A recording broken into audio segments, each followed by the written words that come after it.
Hi friends, welcome back to Kirrek Banu channel. ఈరోజు video వచ్చేసరికి ఏంటంటే వినాయకుడి కథ మాట. అందరికీ ఆల్మోస్ట్ వినాయకుడి కథ అనేది తెలిసే ఉండిద్ది, కానీ నాకు తెలిసినంతవరకు అయితే చాలామందికి కొంచెం వరకే తెలిసని నేను అనుకుంటున్నాను. మా పంతులు గారు A to Z మొత్తం క్లియర్గా ఎక్స్ప్లెయిన్ చేశారు.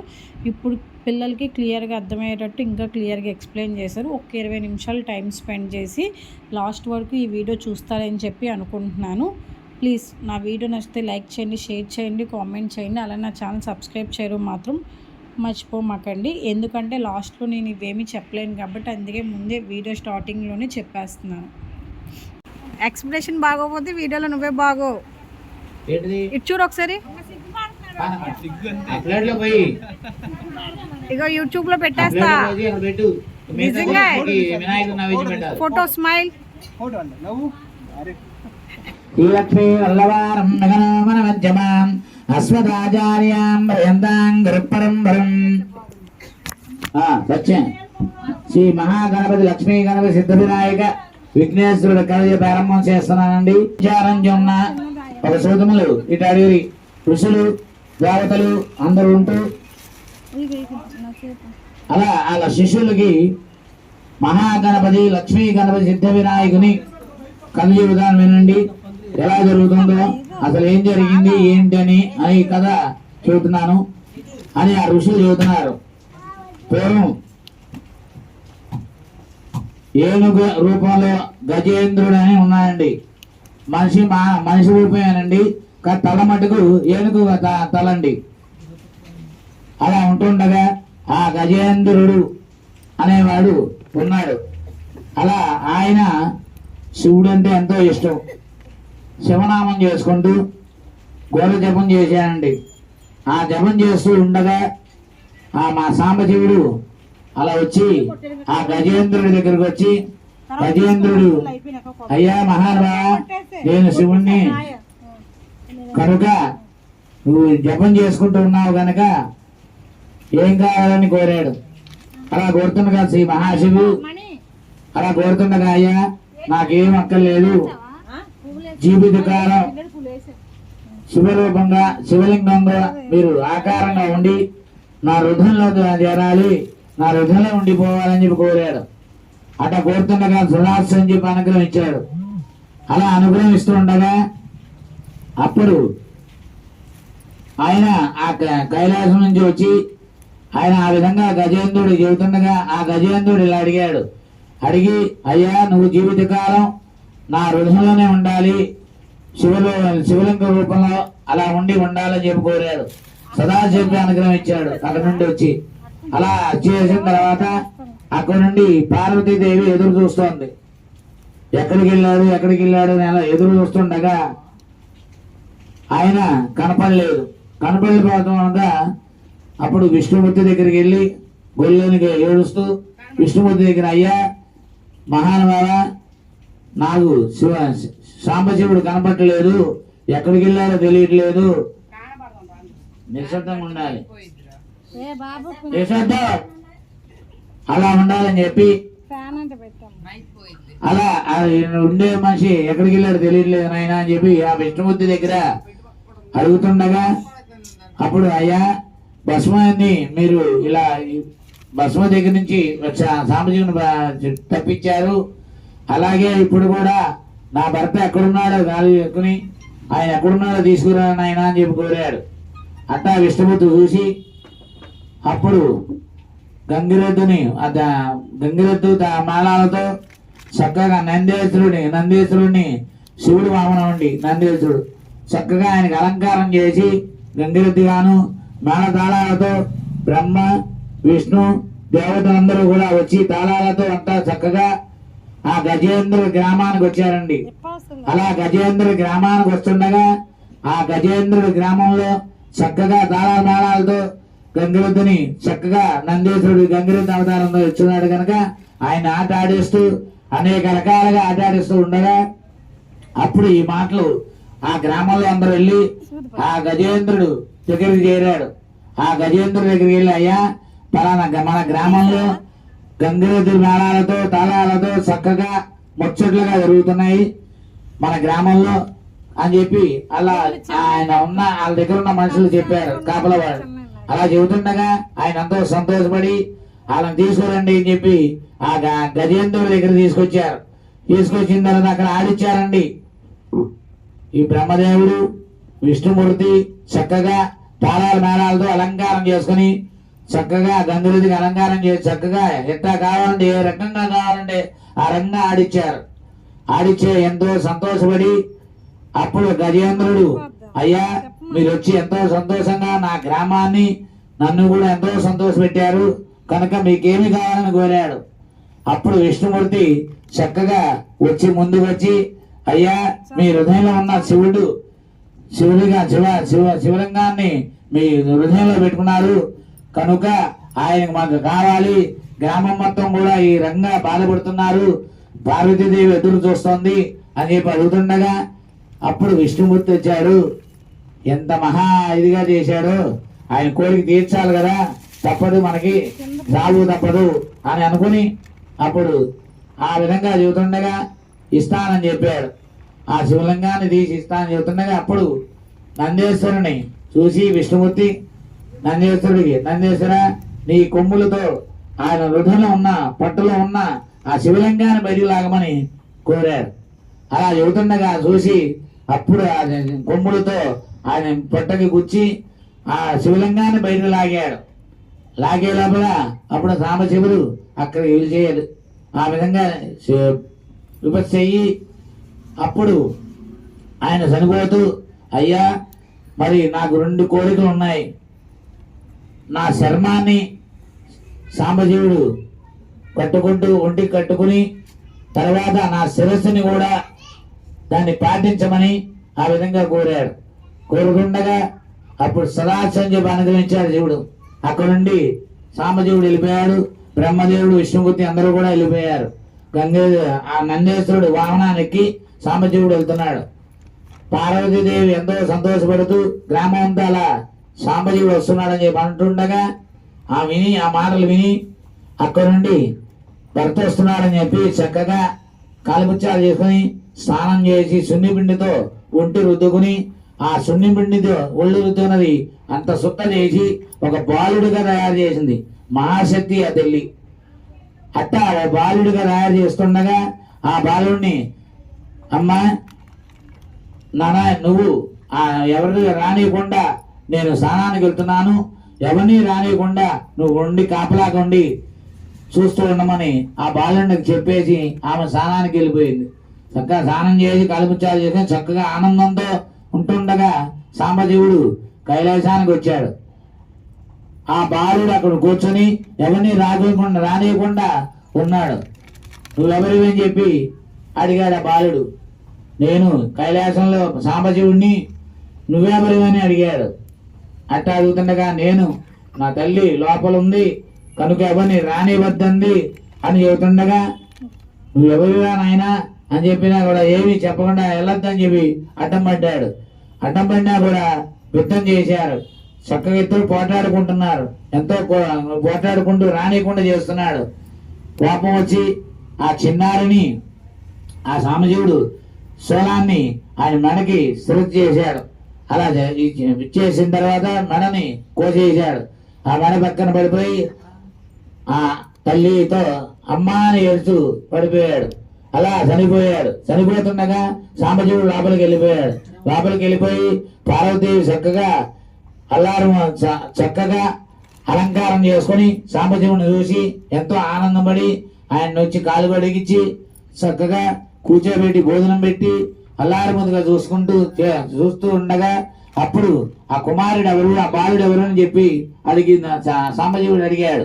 అడుగుతుండగా నా కుమారుడు అని చెప్పి అంటుండగా ఇలా నన్ను ఆపాడు, రానికుండా చేశాడు, ఆయన శిరస్సుని ఇలా చేశానని చెప్పి చెబుతుండగా ఆశ్చర్యపోయి బాధపడి ఎంతో కళ్ళంతో నీళ్లు పెట్టుకుని ఏమి ఇలా చేస్తే అట్లాగే నా బాలుడు నాకు కావాలని చెప్పి అలా అంటుండగా అప్పుడు సాంబశివుడు ఉత్తరప్రదేశ్లో ఏనుగు తల పెట్టిన ఆ గజేంద్రుడు ఏనుగుడమ్మ ఆ తల పెట్టిన శిరస్సును నరికి తీసుకురమ్మని చెప్పి చెప్పారు.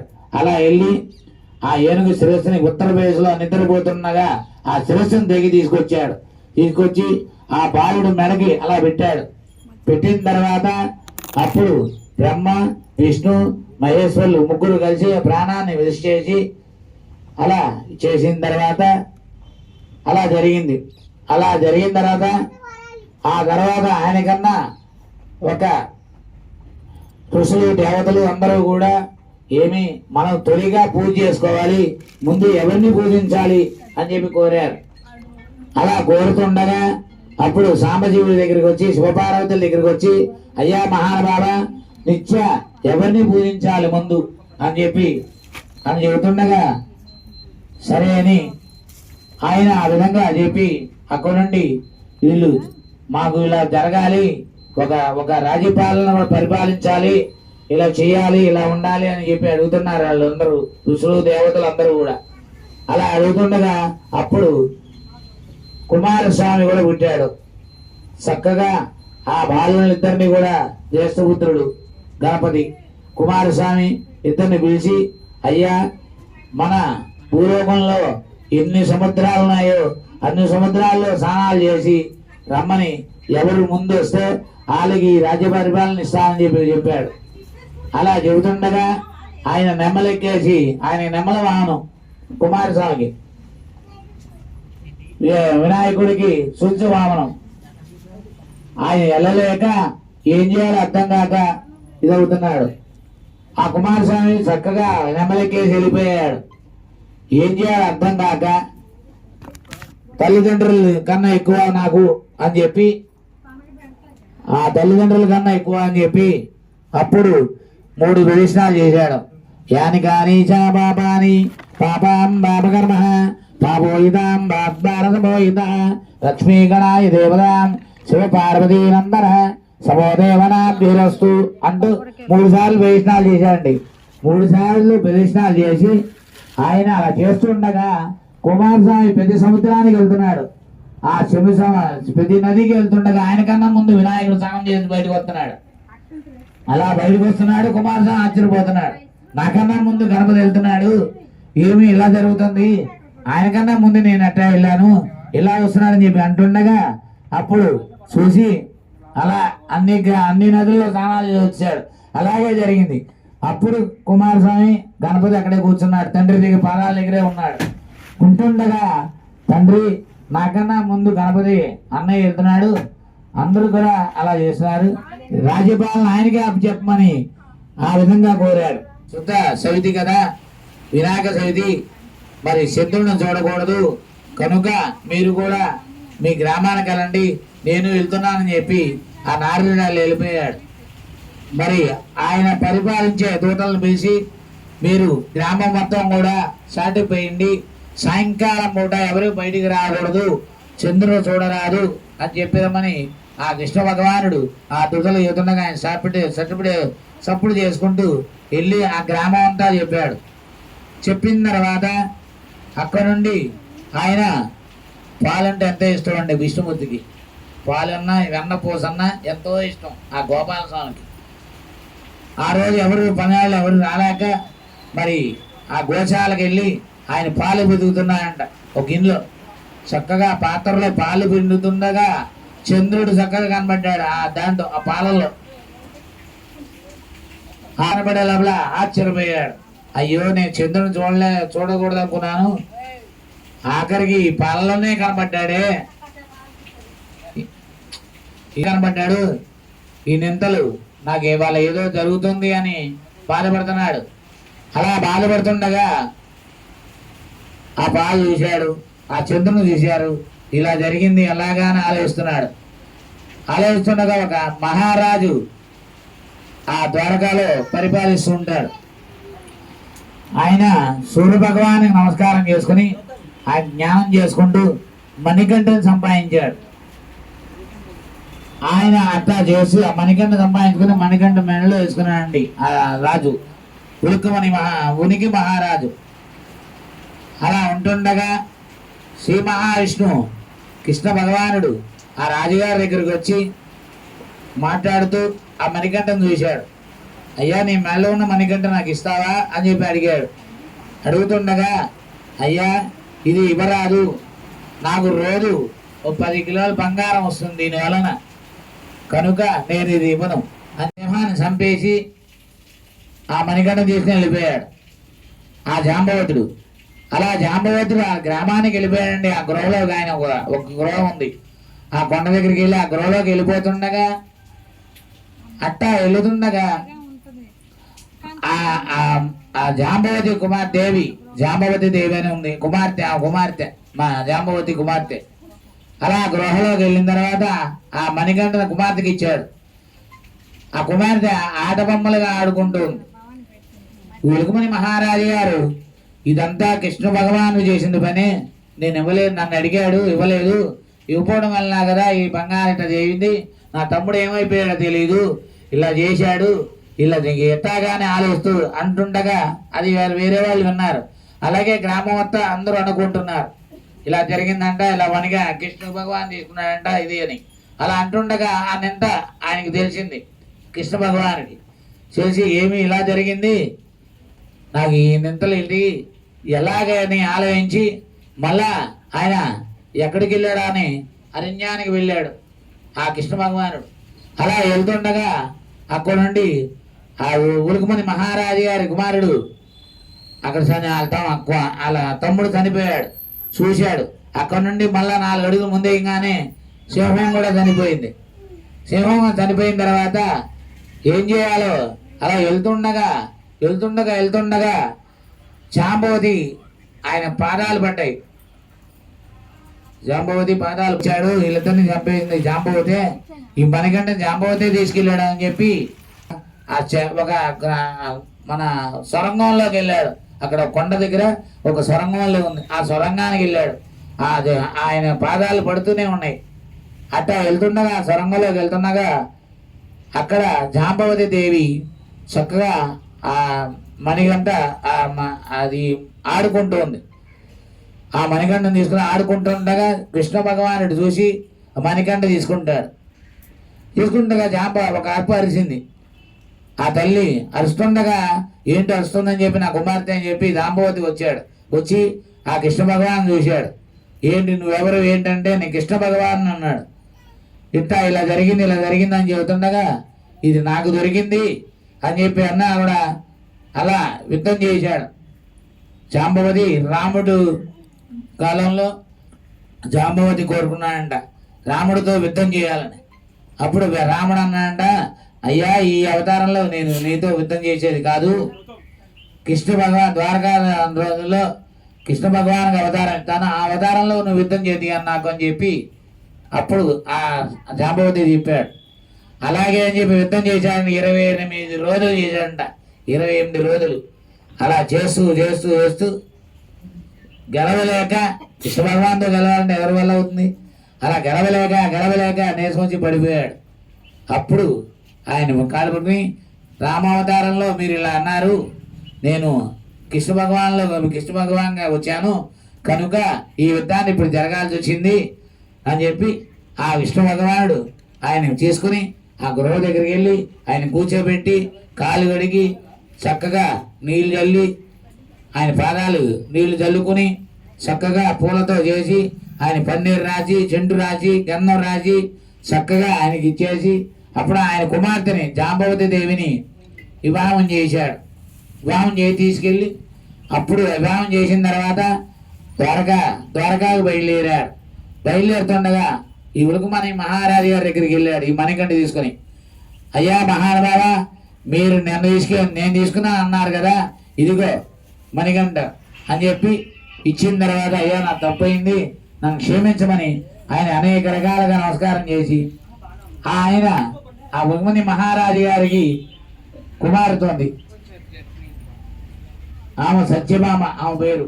చక్కగా కూర్చోబెట్టి ఆయన కూడా కాలు కడిగి ఆ నీళ్లు మీద చల్లుకుని ఆ పుష్పాలతో ఆయన పాదాలు ఎగిరేసి నా కుమార్తె నీకు ఇస్తానని చెప్పి ఆ మణికంఠని ఆ కుమార్తెని చక్కగా ఆయన ఇచ్చేశారు. ఇదంతా కూడా వివాహం చేశారు, చక్కగా ఘనంగా చేశారు, ఎంతో ఇదిగా చేశారు ముచ్చటగా. అప్పుడు ఇలా జరిగింది కనుక భాద్రపద మాసంలో వినాయక చవితి శుద్ధ భాద్రపది మాసం శుద్ధ వినాయక చవితి రోజు నాడు ఆ రోజు ఇది ఈ వినాయకుడిని పూజ చేసుకుంటే తొలిగా ఎవరైనా చేసుకోవచ్చండి. ఇది ప్రతి చోట జరుగుతుంది. పొద్దున్నే గౌరీదేవం చేయాలన్నా, ఏదైనా దీపారాధన చేయాలన్నా చిన్న గౌరీదేవం చేస్తారు. అందుకని అందరూ కూడా గౌరీదేవం చేసి గణపతిని తలుచుకుంటారు. శుక్లాంబరధరం విష్ణుం చతుర్వర్ణం చతుర్భుజం ప్రసన్నవదనం ధ్యాయే సర్వ విఘ్నోపశాంతయే అని అనుకోవచ్చు. చక్కగా శివపార్వతిని తలుచుకోవచ్చు, విష్ణుమూర్తిని తలుచుకోవచ్చు. నిద్ర పట్టినప్పుడు చక్కగా విష్ణుమూర్తిని తలుచుకోవచ్చు, శివపార్వతుల్ని కూడా తలుచుకోవచ్చు, ఆ గణపతిని తలుచుకోవచ్చు.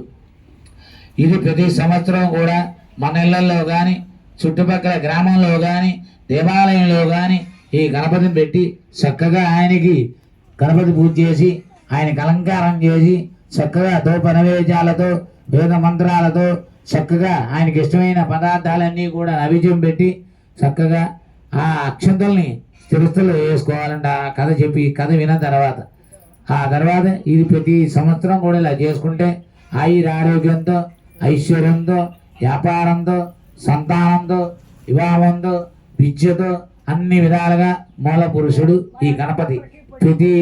ప్రతి దేవతలు, ఋషులు, ప్రతి వారు కూడా ఈ గణపతి పూజ చేయాల్సిందే. అందరూ కూడా అట్లాగే మానవులు కూడా ఇప్పుడు జరుగుతోంది. జై గణేష్ మహారాజ్కి, జై గణేష్ మహారాజ్కి, జై గణేష్ మహారాజ్కి. శివ పార్వతులకి, శివ పార్వతులకి, శివ పార్వతులకి. కుమారస్వామికి, కుమారస్వామికి, కుమారస్వామికి. సీతారామ లక్ష్మణానికి, సీతారామ లక్ష్మణానికి, సీతారామ లక్ష్మణానికి. ఏడుకొండలవాడ వెంకటరమణ గోవింద, ఏడుకొండలవాడ వెంకటరమణ గోవింద, ఏడుకొండలవాడ వెంకటరమణ గోవింద. ప్రసాదం పెడతాం, గట్టిగా రమ్మండి, అన్నీ ఉన్నాయి.